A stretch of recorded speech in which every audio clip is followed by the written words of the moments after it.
A breakthrough can open your eyes, but it cannot live your life for you. And I think this is where so many people get disappointed with personal development, coaching, therapy, healing, inner work, whatever words we use for it. They expect one insight to become a magic wand. They expect one session to erase the pattern. They expect one meditation to calm the nervous system forever. They expect one course, one retreat, one conversation, one book, one method to finally fix everything. And I understand that. Of course, we want that. When something hurts, we want it to stop. When we are anxious, we want peace. When we do not trust ourselves, we want confidence. When we feel lost, we want clarity. When we keep repeating the same pattern, we want someone to give us the switch. This button, this one thing, this one sentence, this one breakthrough that will make us different forever. But transformation is not a button.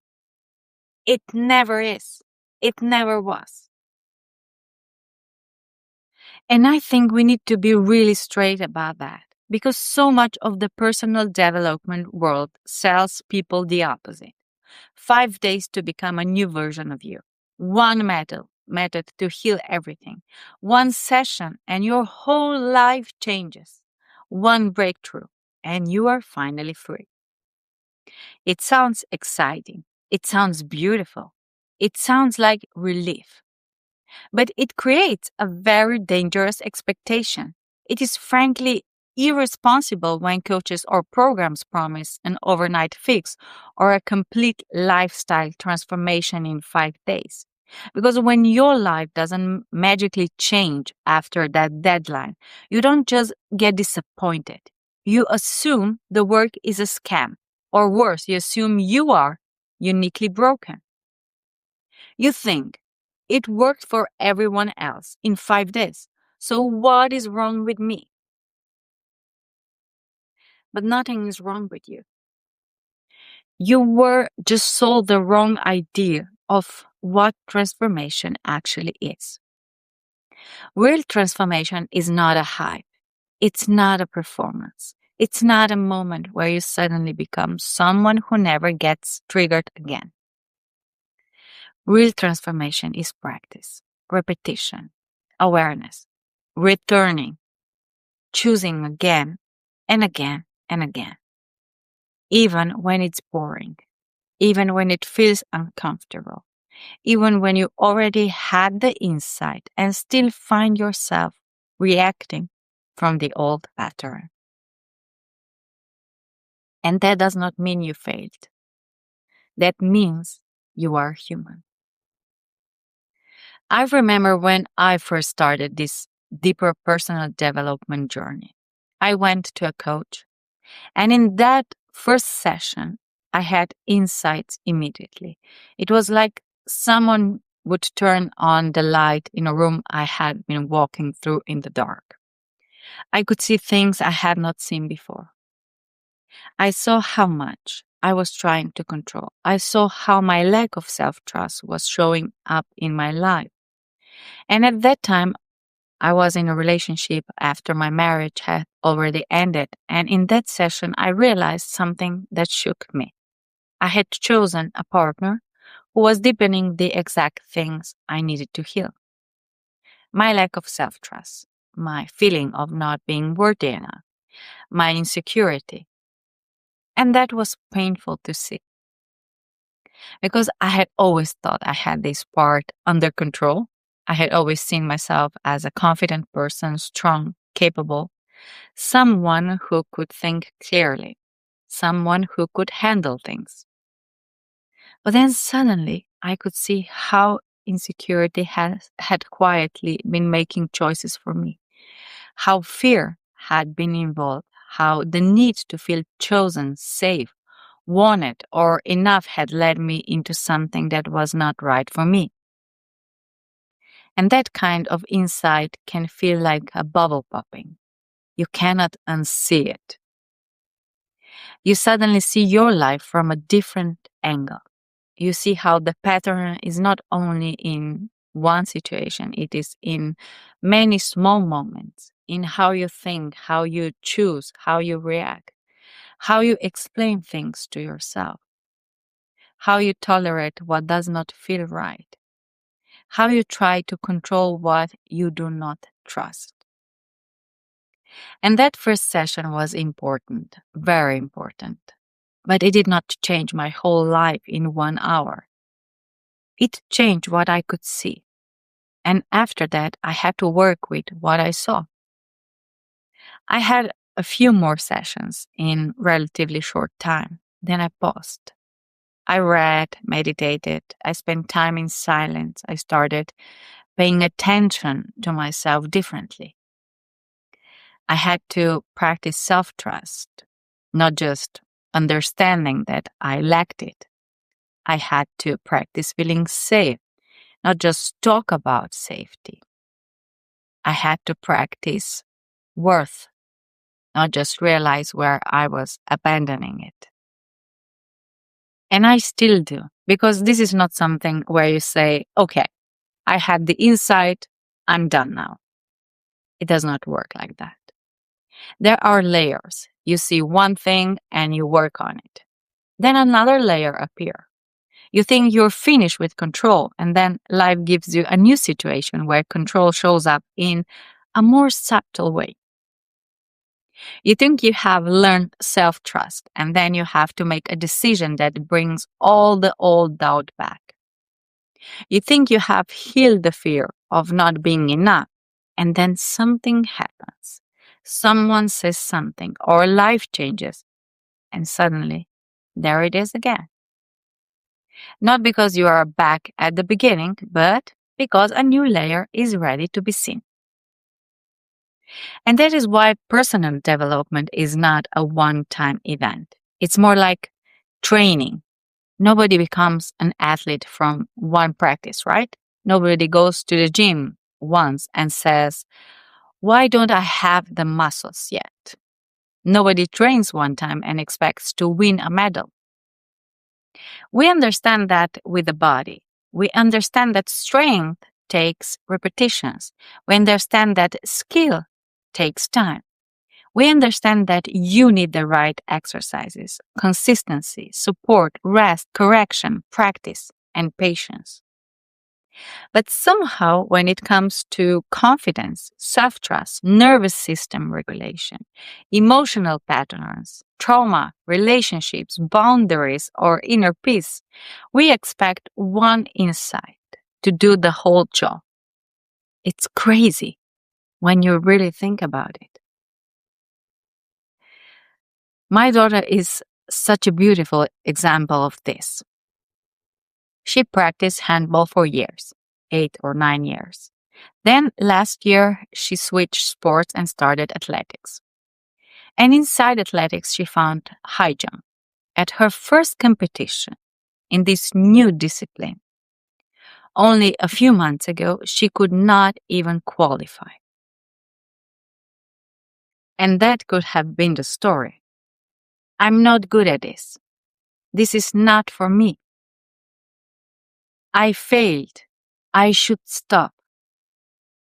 But she kept practicing almost every day, 2 hours. And even when she was not at regular practice, she would go running or do exercises. She kept showing up. She kept training. She kept learning the movement. She kept letting her body understand something new. And recently, only a few months after that first competition, she got a medal, 3rd place. That did not happen because she had one inspiring thought. It happened because she kept practicing. And that is the part we do not always want to hear. Because the inspiration feels good. The breakthrough feels good. The insight feels powerful. But the practice is what changes you. The daily return, what changes you. The small, repeated choice is what changes you. You do not build confidence by thinking about confidence once. You build it when life gives you a moment to disrupt yourself. And you choose to listen inward again. And you do not build self-trust by reading one sentence. You build it when you stop asking everyone else what you should do and begin hearing your own wisdom. And you do not build peace by having one calm afternoon. You build it by returning to yourself when the mind gets loud again. And you do not build a different life by imagining it once. You build it by choosing the direction again tomorrow and the day after and the day after that. And this is where narrative becomes so important because the story you repeat every day becomes the emotional world you live inside. If you wake up every morning and your first inner sentence is, "This is hard. I hate this. I'm stuck. Nothing ever changes. I have too much to do. I have to carry everything alone. I just need to survive this day." Then your body will respond to that story. Your nervous system will live inside that story. Your mind will start looking for evidence that the story is true. And even something that might be manageable will begin to feel heavy. Not because the circumstances is imaginary. Some circumstances are generally hard. Some environments are not supportive. Some people are carrying more than they should. And some changes take time. Some situations are unfair. And I'm not saying that narrative means reality does not matter. It does matter. But your narrative decides how you meet reality. Two people can stand inside a very similar circumstance and experience it completely different. One person may earn 700 euros and feel like, "I have enough for today. I can build from here. I'm grateful. I'm supported. I will take the next step." They see that baseline as a foundation of abundance and opportunity. And another person may earn the exact same amount and feel only lack, panic, shame, and fear, convinced it's an impossible prison. And again, does not mean money is not real. It does not mean financial pressure is just in the mind. But it does mean the story you live from shapes your state. And your state shapes your choices. One person may have a home, a family, a job, and still wake up feeling miserable because their mind is living in everything that is missing. Another person may have much less on paper and still feel rich in spirit, rich in gratitude, rich in possibility. And this is why narrative matters. Not as a fake positivity, not as pretending hard things are easy, not as writing pretty affirmations over real pain, but as a choice to stop feeding the story that keeps you powerless. There is a difference between saying this is hard and I'm helpless and saying this is hard and I can take one step. There is a difference between saying everything is on me and saying I can ask for support. And there is a difference between saying I always choose wrong and saying I'm learning to see sooner what is not right for me. And there is difference between saying I'm broken and saying I'm meeting another layer. And that difference may sound small, but lived daily, it changes the direction of your life. For a long time, my narrative had a lot of pressure in it. I have so many things to do. This is hard. I have to carry it alone. I have to be strong. I cannot ask for help. I have to control this so I can feel safe. And that narrative shaped how I felt. It shaped how my body lived. It made everything tighter. It made every decision heavier. It made support feel unavailable even when it may have been there. It made control feel necessary. So I had to practice a different narrative, not once, daily. When I wake up now, I set an intention for the day. I remind myself that I will do my best. I remind myself that I can move through the day with focus, but also with gratitude. I remind myself that I have another day, another chance, another opportunity to do what matters. I do a short practice, often around 10 minutes, not only stretching, but also going inward, coming back to myself, feeling where I am. In the evening, I look back. What went well? What could be done better? What did I learn? What can I be grateful for? And every day, I also choose 3 things that are important, not 30, 3. The things that will bring me closer to my goals, my vision, the life I am building. And that is not dramatic. It's not glamorous. It's not an overnight miracle, but it is a practice. And practice matters because without practice, insight becomes a memory.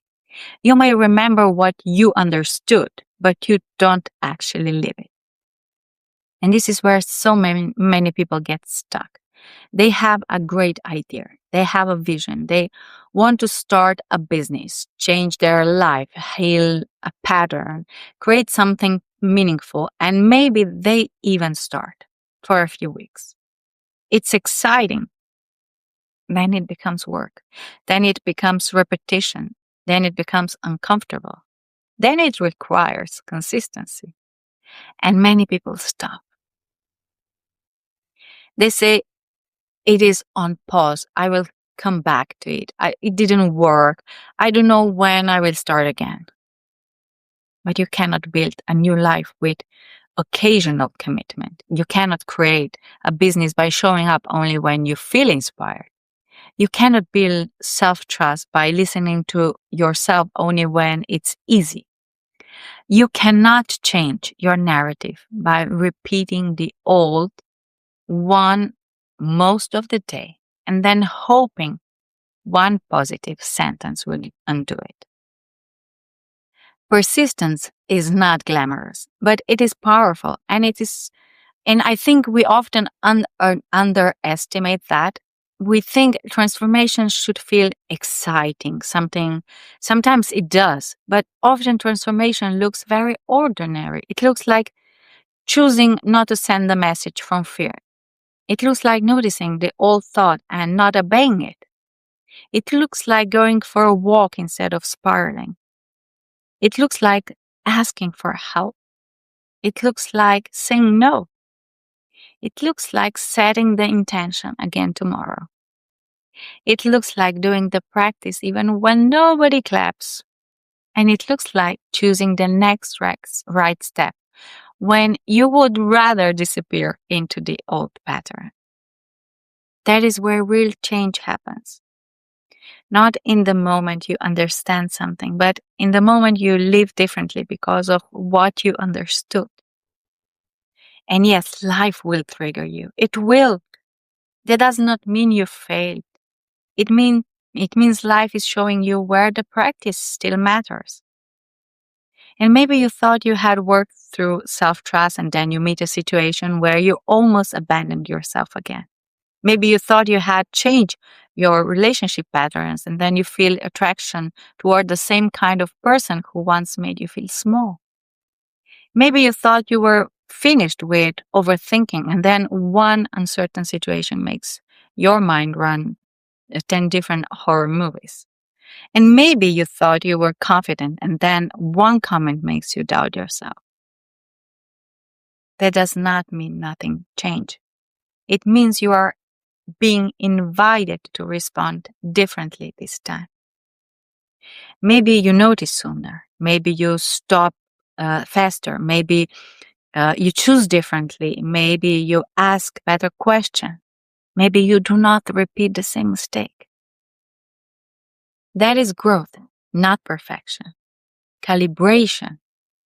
Again and again, you calibrate yourself toward the person you want to be, toward the life you want to create, toward the business you want to build, toward the relationships you want to have, toward the purpose you want to live from. You do not become that person through one breakthrough. You become that person through repeated alignment. And this is the part I want you to hear clearly. You're not failing because it takes time. You are not failing because you still have layers. You're not failing because something triggered you again. You're not failing because the same pattern appeared in a new form. You're not failing because one insight did not fix your whole life. You are learning. You are practicing. You are building something. And yes, sometimes you need support. Sometimes you need a coach. Sometimes you need a therapist. Sometimes you need a group, a book, a meditation, a practice, a conversation, silence, movement, prayer, nature, space, time. Different seasons ask for different support. There is no shame in that. For me, there are things I do daily, and then there are seasons where I feel called to go somewhere, to join a meditation, to sit in a gathering, to receive support from someone else, to hear something from outside my own thinking. I do not force it all into one rigid system. I listen, but the daily return is mine. No coach can do that for me. No course can do that for me. No insight can do that for me. And the same is true for you. Someone can open a door. Someone can point to a blind spot. Someone can help you see what you could not see before. Someone can guide you, but you are the one who has to walk one step, then another, then another. And this is not as exciting as the promise of instant transformation, but is much more true and much more powerful. Because when you stop waiting for the magic button, you begin to take your own life seriously. Not in a heavy way, but in a grounded way. You stop asking, "What am I not fixed yet?" And you start asking, "What am I practicing today? What story am I feeding today? What small step is available today? What old pattern is asking for my attention today? And what would self-trust look like in this moment? What would the next aligned choice be?" And that is where your life begins to change. Not all at once, but truthfully, layer by layer, choice by choice, day by day. And that is the narrative I would love you to take from this episode. You do not need to become a new person overnight. You need to stop abandoning the person you are becoming. You need to keep walking through the door that your inside opened. Even when it's not exciting, even when nobody sees it, even when the old pattern calls you back, even when life triggers you again. Because a breakthrough opens your eyes. Repetition changes your life. And the story you choose daily becomes the life you slowly begin to experience. So this week, notice your narrative. Notice the first sentence your mind gives you in the morning. Notice what you keep telling yourself about your work, your body, your relationships, your money, your future, your healing. And ask yourself, is this story helping me move forward? Or is it keeping me stuck? Is this story true? Or is it just familiar? And what is one small step I can take today that matches the person I say I want to become? And if fear of judgment is part of the story that keeps you stuck, the link to my simple course on judgment is in the first comment. And if this episode spoke to you, subscribe and listen to more episodes of Coming Home to Yourself podcast, because this journey is not about quick fixes. It's about returning again and again to the truth of who you are. You're not failing because it takes time. You're becoming someone new through repetition. And the breakthrough is not the transformation. The breakthrough is the moment you finally see the path. The transformation is choosing to walk it one small, honest step at a time. Welcome home.